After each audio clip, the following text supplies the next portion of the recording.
Merci mon frère et bonjour à ceux que je n'ai pas pu voir au début du culte. Nous serons dans le livre des psaumes ce matin.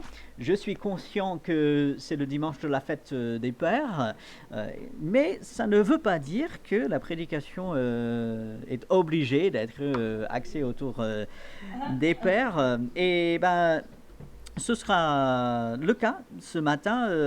Trouvez avec moi le psaume 92. Le psaume 92. Nous avançons petit à petit dans ce recueil de chants. En fait, n'oublions jamais que les psaumes, des chants, comme nous venons de chanter, et c'est très bien que notre frère a relevé chacun des psaumes qui allaient avec ces différents chants que nous avons chantés. Et c'est tout à fait marqué ici. Si vous êtes avec moi dans le psaume 92, je vais lire ce psaume, il n'est pas très long, et suivez avec moi à partir du verset 1er, psaume, cantique pour le jour du sabbat. Il est beau de louer l'Éternel et de célébrer ton nom, ô Très-Haut, d'annoncer le matin ta bonté et ta fidélité pendant les nuits. Sur l'instrument à 10 cordes et sur le luth, au son de la harpe, tu me réjouis par tes œuvres, ô Éternel, et je chante avec allégresse l'ouvrage de tes mains. Que tes œuvres sont grandes, ô Éternel, que tes pensées sont profondes. L'homme stupide n'y connaît rien, et l'insensé n'y prend point garde. Si les méchants croissent comme l'herbe, si tous ceux qui font le mal fleurissent, c'est pour être détruits à jamais. Mais toi, tu es le Très-Haut à perpétuité, ô Éternel. Car voici tes ennemis, ô Éternel, car voici tes ennemis périssent. Tous ceux qui font le mal sont dispersés. Et tu me donnes la force du buffle. Je suis arrosé avec une huile fraîche. Mon œil se plaît à contempler mes ennemis et mon oreille à entendre mes méchants adversaires. Les justes croissent comme le palmier, ils s'élèvent comme le cèdre du Liban. Plantés dans la maison de l'Éternel, ils prospèrent dans les parvis de notre Dieu. Ils portent encore des fruits dans la vieillesse, ils sont pleins de sève et verdoyants. Pour faire connaître que l'Éternel est juste, il est mon rocher et il n'y a point en lui d'iniquité. Prions demandons la bénédiction de Dieu sur sa parole et sur cette prédication.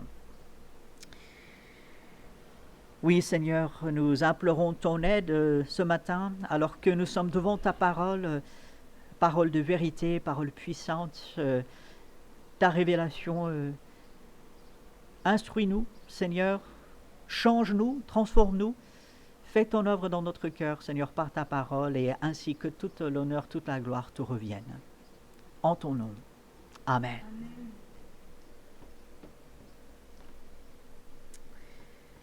Alors, ce psaume 92 qu'on va examiner pendant quelques minutes, alors il ne laisse aucun doute l'auteur, qui que ce soit. En fait, on ne sait pas qui c'est.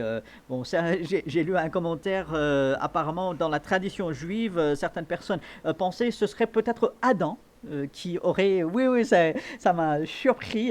Adam, ils avaient des raisons pour croire cela. Moi, j'y crois pas du tout. D'ailleurs, c'est probable même pas du tout. Mais on ne sait pas exactement qui a écrit le psaume.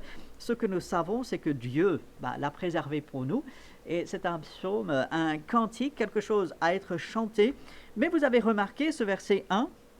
Peut-être c'est un titre dans votre traduction, Cantique pour le jour du sabbat. Et tout de suite, en examinant le psaume, je me suis dit, ah tiens, là, quelque chose d'intéressant.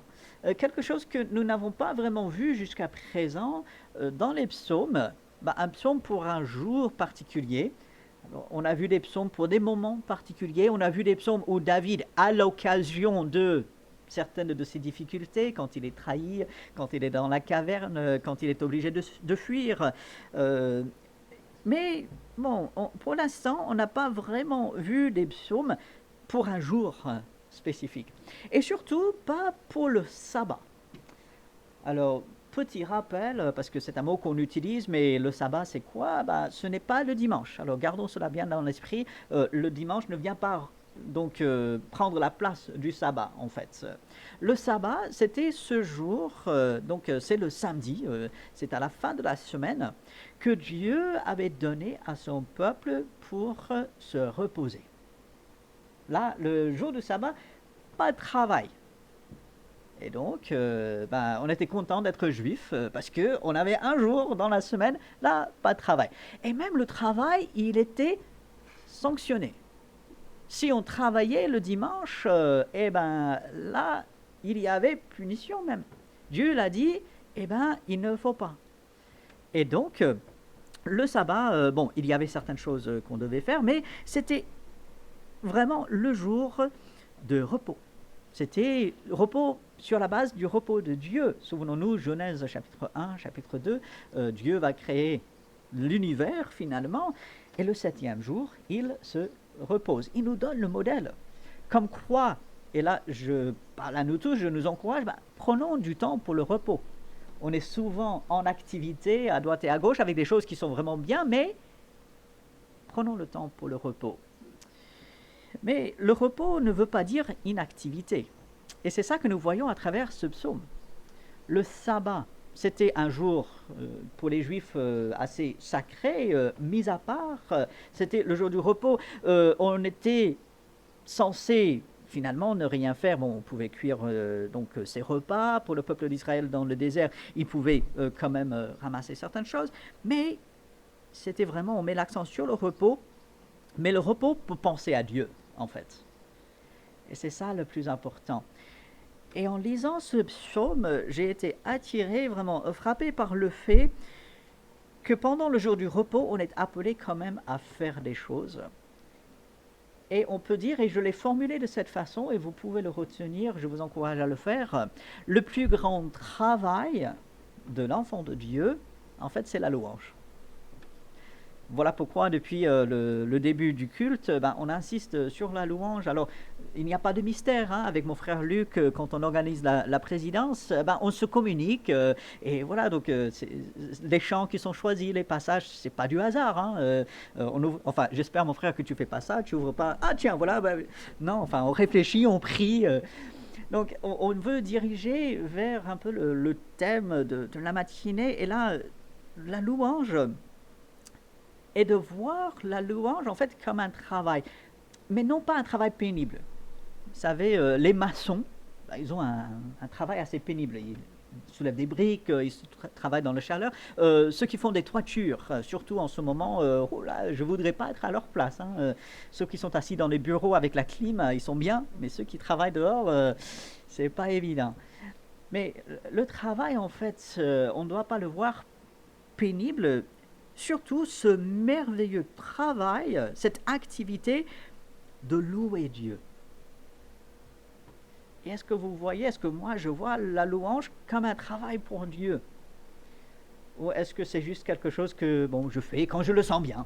Ah, je me suis levé de bon pied ce matin, tout va bien, j'ai eu une bonne nuit de sommeil, il y a du soleil, tout va bien, alors je vais louer Dieu. Et puis peut-être le matin quand je me lève, j'ai passé une mauvaise nuit, il y a les nuages, il pleut, la louange, je la mets un peu de côté. Non, il ne faudrait pas. La louange pour l'enfant de Dieu est en fait un travail pour Dieu, quelque chose aussi qu'on lui offre. Cette louange, ces lèvres qui confessent son nom. Et du coup, on revient à notre passage, ce psaume, ce cantique, pour le jour du sabbat. Ce jour, on devait chanter cela, ce jour, on devait louer Dieu.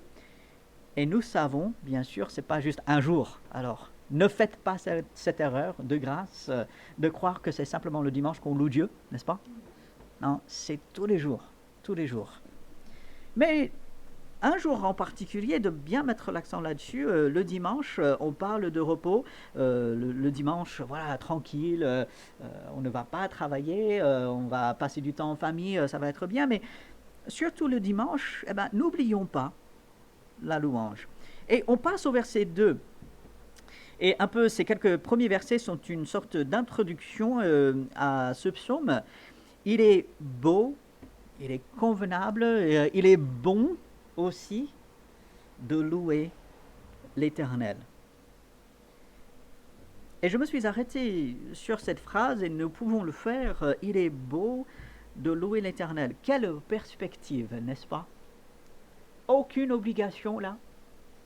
Ce n'est pas du tout pénible. Ce n'est pas un devoir lourd. Non, c'est qu'il est beau. C'est spontané. Voilà, c'est merveilleux, je le fais. Et je sais que, et ça c'est le chant qu'on chantera tout à l'heure, c'est formidable. Donc, un petit aperçu. Alors, je sais que certains le font, on met des chants de louange chez soi et tout. Ah bah, c'est formidable, c'est ce qu'il faut.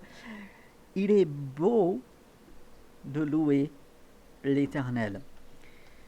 Mais on peut se poser la question, si je n'ai pas ce sentiment-là, si dans les jours difficiles, quand je suis découragé, quand je vois la louange un peu comme quelque chose de lourd, j'ai pas trop envie, bah, qu'est-ce que je fais en fait? Est-ce que j'attends tout simplement que ça aille mieux? Et puis voilà, je louerai quand j'aurai envie. Je louerai quand ça ira bien. Bah, j'aimerais vous soumettre que quand on n'a pas trop envie de louer Dieu, bah, il faut le faire quand même. Est-ce que vous avez déjà fait l'expérience? On n'a pas trop la morale. On n'a pas trop, voilà, on voit les choses un peu en noir. Et à ce moment-là, bah, on loue Dieu. On commence à penser, bah, Dieu, voici ce que tu as fait pour moi, voici ce que tu m'as montré. Et en fait, petit à petit, bah, ça va mieux. C'est peut-être pas d'un moment à l'autre, mais voilà, ça va mieux. Il est beau de louer l'Éternel. Il est bon de louer l'Éternel. Et la suite du verset, de célébrer. Alors, vous pouvez mettre le mot chanter à la place, parce que c'est l'idée, là. Célébrer, c'est en fait chanter. Chanter ton nom au très haut. Les chants que nous avons chantés ce matin allaient tout à fait dans ce sens. Il est bon, beau, convenable, merveilleux de chanter le nom de Dieu finalement. Dieu protecteur, Dieu qui dirige, Dieu qui donne sagesse, Dieu qui intervient juste au moment où il faut. De célébrer, de chanter ton nom au très haut. Et puis verset 3 ou verset 2 selon votre traduction, d'annoncer le matin ta bonté. Alors combien de fois commençons-nous le matin avec la louange de Dieu? Ben, on commence parfois peut-être en citant tout ce qui ne va pas, n'est-ce pas? Voilà, mais le matin, ta bonté et ta fidélité pendant les nuits. On termine la journée aussi avec cette louange envers Dieu, d'annoncer, de parler, de dire Dieu, il est fidèle, Dieu, il est bon. Souvenez-vous de ce psaume que nous avons vu il y a quelques semaines, la bonté, la fidélité de Dieu. Et nos sœurs qui nous ont chanté ce chant en morceaux choisis il y a quelques semaines, voilà, Dieu qui est bon, fidèle, c'est formidable. Et en fait, tout au long de la journée, alors certains ici ont vu, en parlant de matin, le soir ou les nuits, en fait les sacrifices du matin et du soir. Alors rappelez-vous ou sachez-le si vous ne le saviez pas, en Israël, enfin pour les Juifs, Dieu, au début, il avait instauré des sacrifices tous les jours. Bon, il y avait des grands sacrifices, la Pâque et autres, mais il y avait des sacrifices qui devaient être faits tous les jours. Un le matin, un le soir. Donc on appelait ça les holocaustes, des sacrifices du matin et du soir. Et certains voient ici, en fait, en parlant d'annoncer le matin ta bonté, ta fidélité pendant les nuits, une sorte de référence à cela. Peut-être bien, oui, pourquoi pas, mais il ne faudrait pas limiter juste à ces deux moments-là. Donc oui, il faut le faire le matin, quand on se lève et qu'on pense à toutes ses occupations pour la journée, on voit son agenda, on sait qu'on doit voir telle ou telle personne, qu'on doit faire telle ou telle chose, de louer Dieu qu'on a la capacité de le faire, de louer Dieu qu'on a pu se lever le matin. Et puis le soir, lorsque on va pour se coucher et qu'on a la possibilité de se coucher, qu'en fait on est encore en vie, eh ben, de louer Dieu, d'annoncer, et c'est ça qui est formidable, pas juste garder pour soi, mais d'annoncer, de dire dans la famille, de dire autour de nous, voilà, la bonté de Dieu, sa fidélité pendant les nuits. Et puis, verset 4, avoir la musique. C'est très bien de chanter a cappella. Parfois, on n'a pas de musique, mais on peut chanter a cappella. Profitez-en chez vous, même dans la nature. Voilà. Mais quand on a de la musique, l'instrument à 10 cordes, on peut penser pas tout à fait à la guitare, parce que là, il n'y a que 6 cordes. Mais voilà, des instruments qu'ils avaient, des instruments à cordes. Le luth qui s'approche un peu plus de la guitare, et puis ces sons de la harpe, toutes sortes de manières variées de louer Dieu. Et c'est une des choses qu'on peut relever ici, il n'y a pas une seule façon de louer Dieu. Et qu'est-ce que je suis content de cela. Imaginez-vous si on avait une seule, ou voire, 2, 3 façons de louer Dieu, et c'est tout. Ça deviendrait vite ennuyeux, n'est-ce pas? Mais Dieu nous donne une variété. Alors là, depuis quelque temps, on a les paroles qui sont projetées, qui nous permettent d'incorporer des chants différents, qui ne sont pas dans notre recueil. Il y a quelques semaines, lorsque nos sœurs ont fait le morceau choisi, on a pu faire jouer de la musique avec des instruments différents. Voilà, je prends ma guitare, on peut avoir autre chose. Cette louange envers Dieu, elle peut être variée. Parce que Dieu fait des choses variées pour nous. Dieu, il répond à des prières différentes. Dieu, il intervient pas toujours de la même manière. Un jour, il va pourvoir telle ou telle chose parce qu'il sait qu'on en a besoin. Et puis le lendemain, on n'aura peut-être pas encore besoin de cela, mais on aura un autre besoin. Et puis Dieu va répondre. Et ça permet en fait de pouvoir louer Dieu de manière variée, parce que lui, il agit de manière variée pour nous. Sur ces instruments, donc avec tout en fait, notre voix, cet instrument que chacun possède, des instruments que nous pouvons fabriquer, que nous pouvons jouer, voilà. Cette louange, et on voit cette introduction à ce psaume, tout inspire, tout pousse à la louange dans un contexte de repos. Souvenons-nous, ce chant, il était pour le sabbat, donc voilà, on est censé se reposer, calme, on élimine le stress, et là, on est dans la louange envers Dieu. Et c'est là où nous passons au verset 5. Et versets 5 et 6, c'est tellement extraordinaire. Est-ce que vous pouvez dire ceci? Que tes œuvres sont grandes, ô Éternel. Pourquoi est-ce que chaque dimanche matin, nous prenons quelques minutes pour parler de ce que Dieu nous a montré, pour ce qu'il a fait? Pourquoi est-ce qu'on fait cela? Parce qu'on veut meubler le temps? Parce que, on n'a rien d'autre à faire? Parce que quelqu'un a dit, tiens, ce serait bien si... Non. C'est parce que Dieu, il agit pour nous et on veut le dire. Et en fait, on trouve une inspiration pour cela ici. Que tes œuvres... tu me réjouis par tes œuvres, ô Éternel. Lorsque Dieu agit pour vous, parce qu'il le fait, lorsque Dieu agit pour vous, est-ce que vous êtes dans la joie? Est-ce que vous le reconnaissez et est-ce que vous êtes reconnaissant envers Dieu? Je rejoins mon frère quand il a dit tout à l'heure, action de grâce. Alors, action, c'est pas passif, c'est pas juste ça vient tout seul. Non, action, je le fais, je fais monter vers Dieu ces louanges, ces remerciements. Tu me réjouis par tes œuvres, ô Éternel, et je chante avec allégresse l'ouvrage de tes mains. Et on lit ce verset, on dit, Amen, gloire à Dieu, c'est formidable.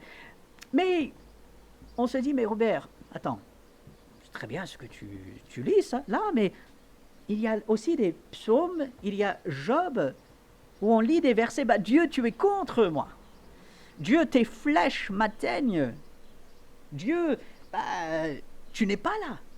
Dieu, tu es absent. Dieu, quand est-ce que tu vas répondre? Alors Robert, c'est pas toujours la joie. Hein? Robert, parfois on a mal, parfois on comprend pas. Alors c'est pas toujours la réjouissance. Hein? Qu'est-ce qu'on dit? C'est pas le Pérou? Hein? Et pourtant, le psalmiste ici, et il nous donne l'exemple, tu me réjouis par tes œuvres, ô Éternel. Et je suis certain, si on pouvait rencontrer ce psalmiste et si on pouvait lui poser la question, mais quelles sont ses œuvres en fait? Tu dis que Dieu te réjouit, mais c'est quoi ses œuvres? Il aurait pu faire une liste. Il aurait pu dire, là, Dieu, il a fait ceci, il a fait cela. Et qu'en est-il de nous? Est-ce que nous pouvons dire, Dieu, tu me réjouis?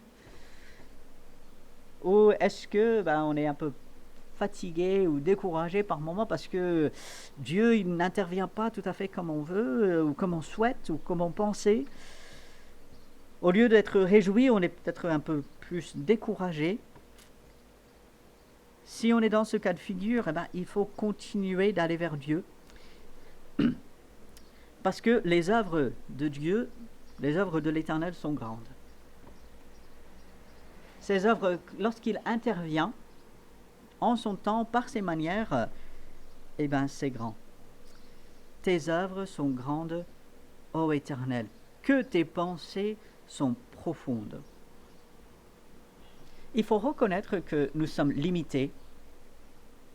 Il faut reconnaître que nous ne gérons pas tout.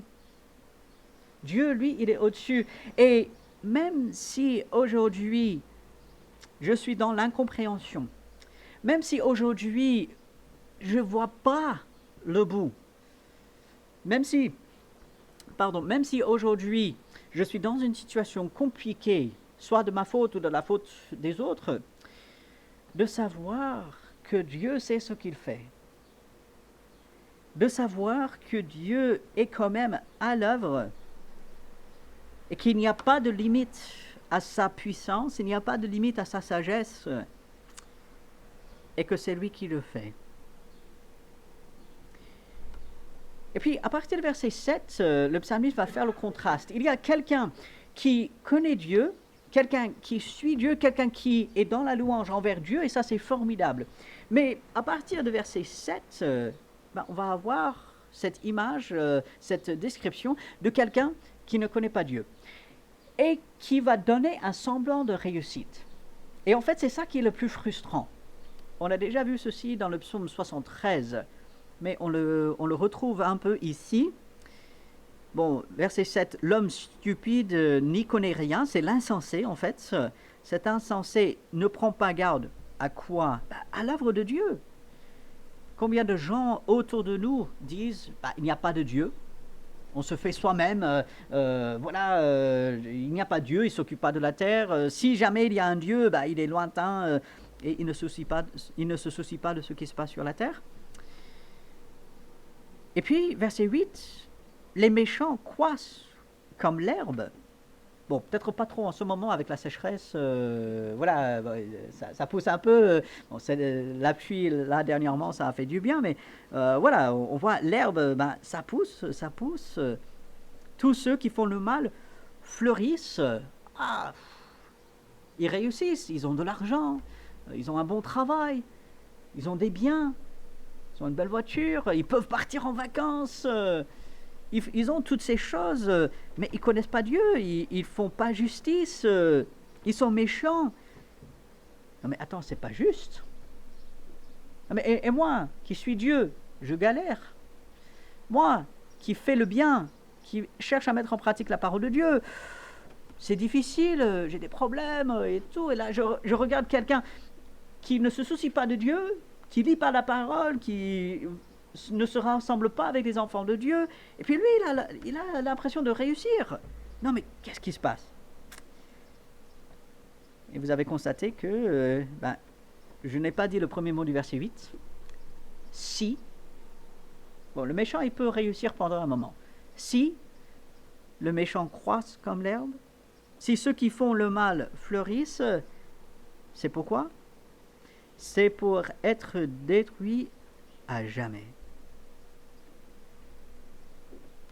De savoir que la réussite, le supposé réussite des méchants, des gens qui ne connaissent pas Dieu, cette réussite, elle est temporaire. Et finalement, quel est notre objectif? Est-ce que notre objectif est la réussite sur cette terre? Est-ce que c'est sur ça que nous nous focalisons? En tant qu'enfant de Dieu, ça ne devrait pas. Bon, si on peut réussir, oui, faisons-le. Dieu bénit. Gloire à Dieu, il donne un travail. Il permet de réussir dans les études pour les jeunes. Il permet d'obtenir le code. On est content pour notre ami Pierre qui a eu son code récemment. C'est formidable. C'est rien de mal avec ça, c'est formidable. Mais est-ce que le but, c'est d'avoir un bon travail? Est-ce que le but est d'avoir la maison avec une voiture ou peut-être deux? C'est d'avoir sa petite famille et puis alors qu'on grandit, voilà. Est-ce que c'est ça le but? Toutes ces choses sont bonnes, comprenons-le. Et Dieu ne veut pas nous en priver. Il ne veut pas qu'on voit ces choses comme inintéressantes ou peu importantes. Mais quel est le but? Les gens qui ne connaissent pas Dieu, qu'est-ce qu'ils ont? Ils n'ont que cette vie. Mais si on est enfant de Dieu, permettez-moi de vous dire, notre perspective doit être différente. En jouissant des bénédictions de Dieu, on reconnaît que ce n'est pas ça le but. Le but, c'est l'attachement à Dieu. Le but, c'est de regarder vers Dieu. Le but, c'est de vivre sa vie pour Dieu. Et alors que les gens réussissent autour de nous, ça ne devrait pas nous frustrer, ça ne devrait pas nous décourager, parce que leur réussite est temporaire. C'est pour être détruit à jamais. Et ce contraste entre le méchant qui est là temporairement, juste un temps, verset 9, toi, tu es le Très-Haut, à perpétuité, ô Éternel. Qu'est-ce qui va demeurer? Qu'est-ce qui va rester? Qu'est-ce qui a vraiment de la valeur? Notre maison, nos vêtements, notre voiture, les souvenirs des vacances que nous allons prendre, que nous avons pris dans le passé? Non. Qu'est-ce qui va durer? Bien sûr, c'est Dieu. Mais c'est aussi les choses que nous aurons faites pour lui. C'est notre relation avec lui.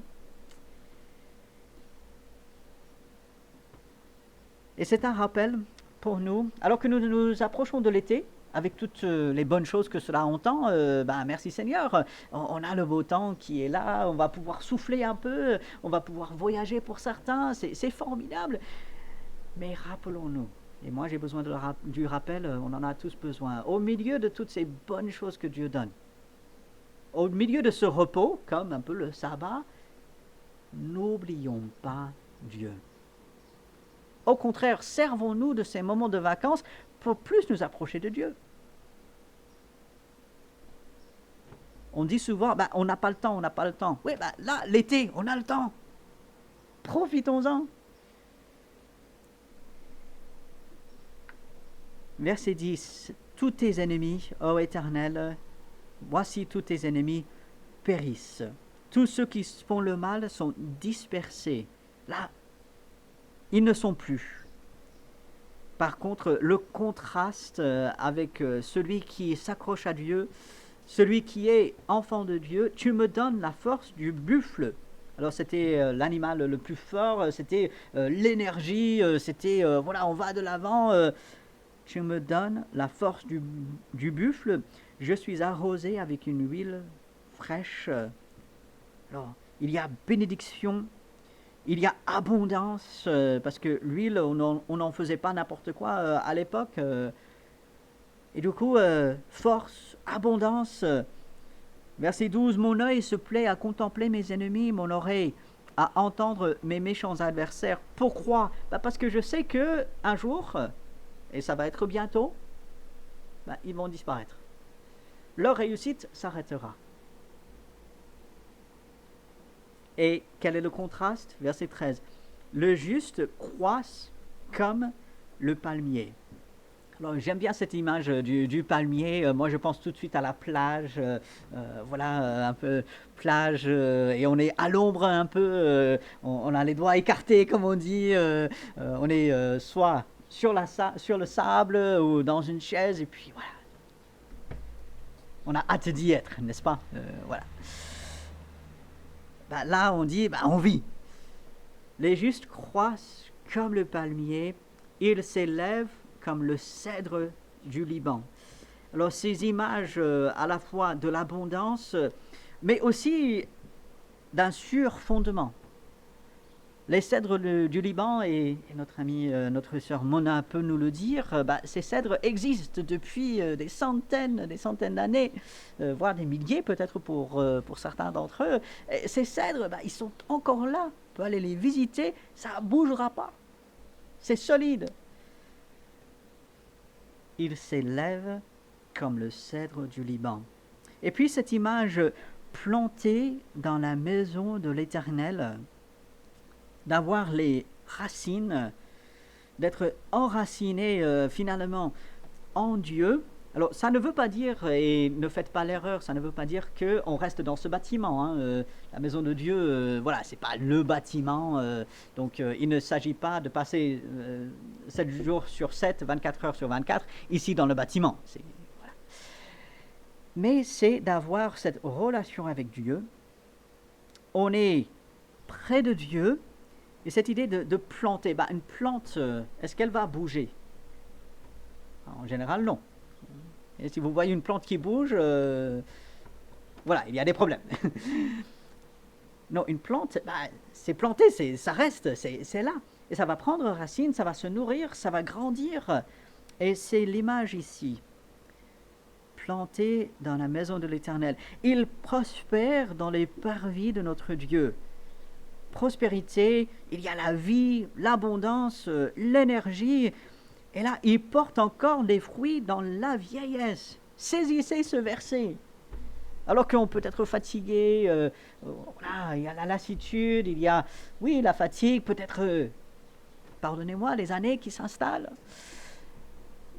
Non, Baptiste, on n'est pas vieux.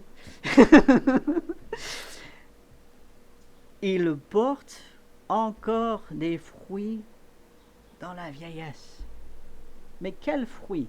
Des fruits à la gloire de Dieu.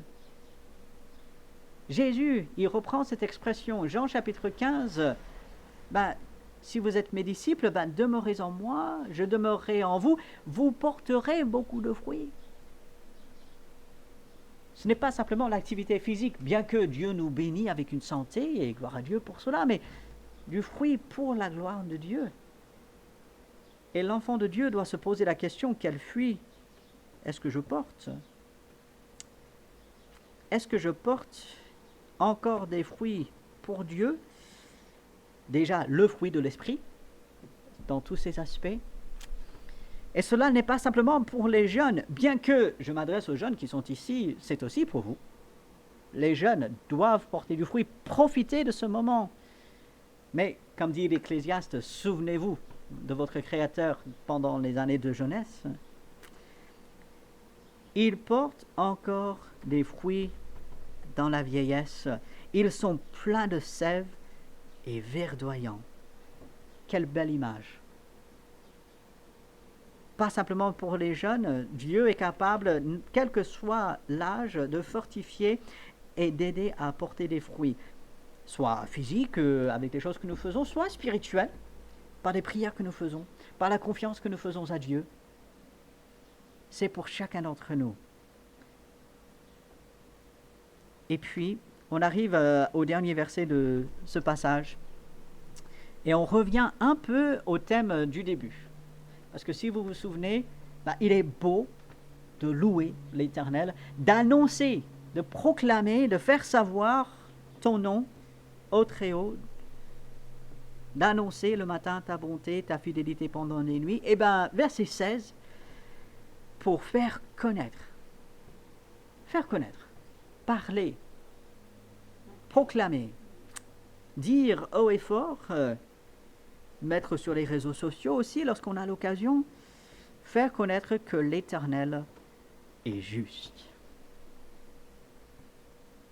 Parfois, on traite Dieu d'injuste par moment, quand il n'agit pas comme nous pensons qu'il devrait agir. Quand il n'agit pas au moment qu'on voudrait, qu'on aimerait. Et même si on ne le dit pas directement, peut-être dans notre pensée, on dit « Ah, c'est pas juste. Dieu, tu aurais dû faire là, ou tu l'as fait pour lui ou pour elle, et moi alors? Où est-ce que je suis là-dedans? Tu fais bien pour les autres, Seigneur, et moi ?» Mais ce verset 16, pour faire connaître que l'Éternel est juste. Il est mon rocher, il n'y a point en lui d'iniquité.